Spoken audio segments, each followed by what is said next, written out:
Hello दोस्तों, welcome again in my YouTube video. मैं प्रशांत शर्मा अपनी यूट्यूब चैनल में आप सभी का स्वागत करता हूं। आज की इस वीडियो में हम डिस्कस करेंगे ग्लाइकोजन के बारे में। ग्लाइकोजन के बारे में ज्यादातर सभी ने सुना होगा, तो स्टार्ट करते हैं। ग्लाइकोजन क्या होता है? होमोपॉलीसेकेराइड होता है। होमोपॉलीसेकेराइड में बता चुका हूं।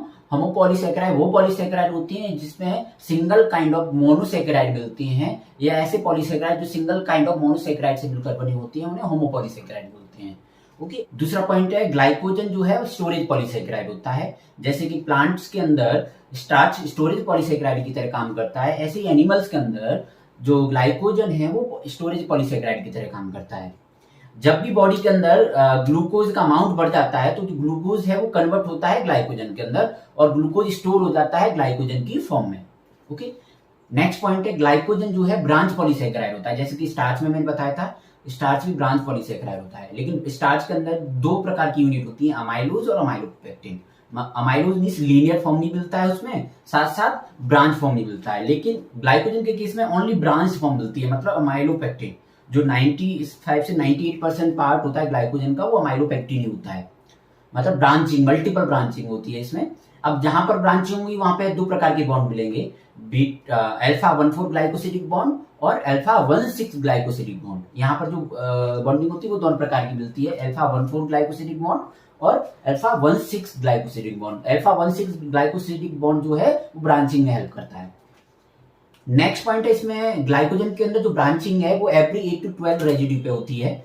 ओके, नेक्स्ट पॉइंट है जो ग्लाइकोजन है वो स्टार्च के कंपैरिजन में मोर कॉम्पैक्ट होता है, साथ साथ ज्यादा ही ब्रांच्ड होता है, ये मैं बता चुका हूं। ओके, इसके बाद देखते हैं ग्लाइकोजन जो है मोस्ट ऑफ एनिमल सेल्स में प्रेजेंट होता है, सभी प्रकार की एनिमल सेल्स में प्रेजेंट होता है। ओके, लेकिन ज्यादातर जो स्टोर होता है वो मसल सेल्स और लिवर में होता है। अब मसल्स में भी स्केलेटल मसल, ओके, और कुछ अमाउंट में ब्रेन सेल्स में भी प्रेजेंट होता है। अब मसल्स और जो लिवर सेल्स हैं उसमें ग्लाइकोजन ग्रेन्यूल्स की फॉर्म में स्टोर होता है। ग्लूकोज जो है वो ग्लाइकोजन में कन्वर्ट होता है और ग्लाइकोजन ग्रेन्यूल्स में कन्वर्ट होता है और ग्रेन्यूल्स की फॉर्म में वो स्टोर होता है। तो नेक्स्ट पॉइंट है, जो लिवर सेल है वो ग्लाइकोजन को स्टोर करती है। अब ग्लाइकोजन को कितना स्टोर करती हैं? तो लिवर सेल के अंदर ग्लाइकोजन जो होता है वो equivalent to 0.4 molar of glucose. अब इसका मतलब क्या है? यदि मैं 0.4 मोलर ऑफ ग्लूकोज को ग्लूकोज फॉर्म में ही स्टोर करूं तो सेल रप्चर हो जाएगी। जैसे मैंने अभी मतलब पहले बताया है, क्यों रप्चर हो जाएगी? क्योंकि वो ऑस्मेटिकली एक्टिव है। लेकिन इसको कन्वर्ट कर देते हैं ग्लाइकोजन में। तो 0.4 मोलर ग्लूकोज को यदि ग्लाइकोजन में कन्वर्ट कर दिया जाए तो वो ऑस्मेटिकली एक्टिव नहीं है, तो इस वजह से वो सेल को रप्चर नहीं होने देगा।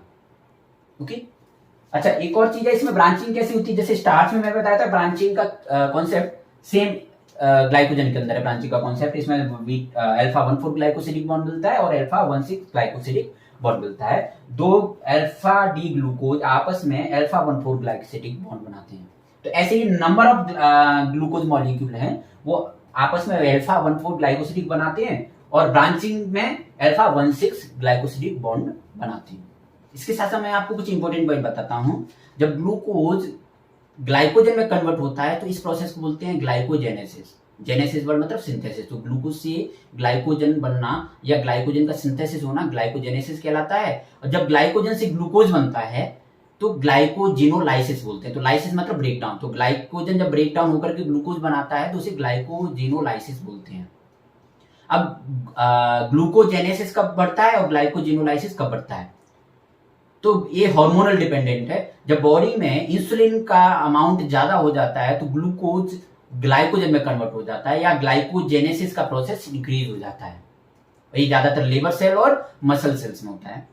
ओके, और जब बॉडी में एपिनेफ्रिन और ग्लूकागोन हार्मोन इंक्रीज होता है तो ग्लाइकोजेनोलाइसिस का प्रोसेस जो है वो इंक्रीज हो जाता है।